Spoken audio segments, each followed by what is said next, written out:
नमस्कार दोस्तों, मैं वंदना आप सबके साथ हूँ। दोस्तों, हमारे जीवन में कर्मों का बहुत महत्व है। कर्म ही हैं जो हमारे जीवन की दिशा को निर्धारित करते हैं। यदि हम अच्छे कर्म करते हैं तो हमें अच्छा ही फल मिलता है। यदि हम जीवन में बुरे कर्म करते हैं तो उसका भोग भी हमें भोगना ही पड़ता है। एक बार एक राजा थे जो बहुत दानी थे। वह रोज अपने दरबार में लोगों को दान किया करते थे। एक दिन राजा अपने अस्तबल में घूम रहे थे। तब वहां पर एक साधु महाराज आए और राजा से दान के लिए याचना करने लगे।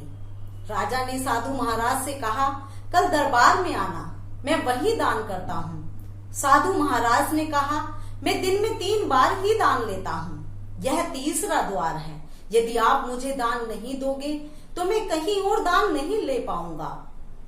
राजा के बहुत बार मना करने पर भी साधु महाराज याचना करते ही रहे।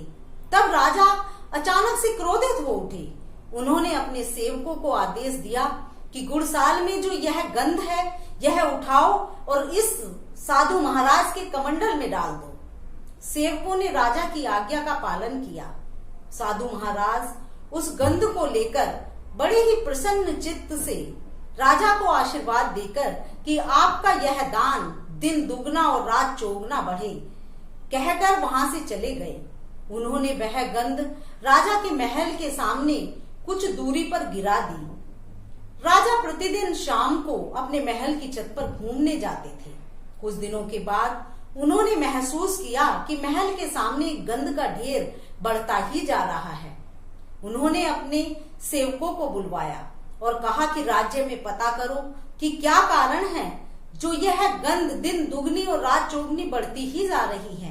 कहीं कोई शत्रु तो नहीं है जो हमारे प्रति षड्यंत्र रच रहा हो। राजा की आज्ञा पाकर सेवकों ने पूरे राज्य में पता किया और राजा को आकर बताया कि महाराज, यह वही गंध है जो अस्तबल में आपने उन मुनि को दान में दी थी।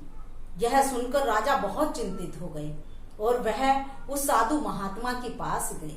उन्होंने वहां पर जाकर हाथ जोड़कर साधु महात्मा से प्रार्थना की कि हे महात्मन, मुझे क्षमा कर दीजिए। उस दिन मैंने गुस्से में आकर आपको यह गोड़ों की गंध दान में दे दी थी।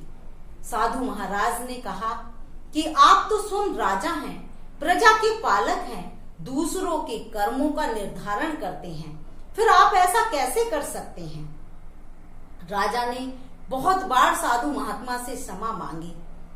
तब साधु महाराज ने कहा कि ठीक है, मैं आपके इस गलती को माफ कर देता हूँ, अपने श्राप को वापस ले लेता हूँ, लेकिन जो मूल है वह तो आपको भोगनी ही पड़ेगी। तो दोस्तों, हम जीवन में जो भी कर्म करते हैं उसका मूल तो हमें भोगना ही पड़ता है। कई बार हम अपने अहंकार के कारण, अपने स्वार्थ के कारण या गुस्से में आकर कुछ ऐसे निर्णय ले लेते हैं जिसका भोग हमें भोगना ही पड़ता है और हम अपने आप को बहुत मुसीबतों में घिरा हुआ पाते हैं। यदि हम अच्छे कर्म करें तो उसका अच्छा ही फल मिलता है। दोस्तों, यदि हम बबूल का पेड़ लगाएंगे तो उस पर आम का फल नहीं आएगा। आम का फल खाने के लिए हमें आम का ही वृक्ष लगाना पड़ेगा। इसलिए यदि हम चाहते हैं कि हम जिंदगी में उन्नति करें, सफलता हासिल करें, मान प्रतिष्ठा पाएं, तो हमें जीवन में हमेशा अच्छे ही कर्म करने चाहिए। आपको मेरा ये वीडियो कैसा लगा मुझे कमेंट करके जरूर बताइए और इसको अधिक से अधिक शेयर कीजिए। धन्यवाद।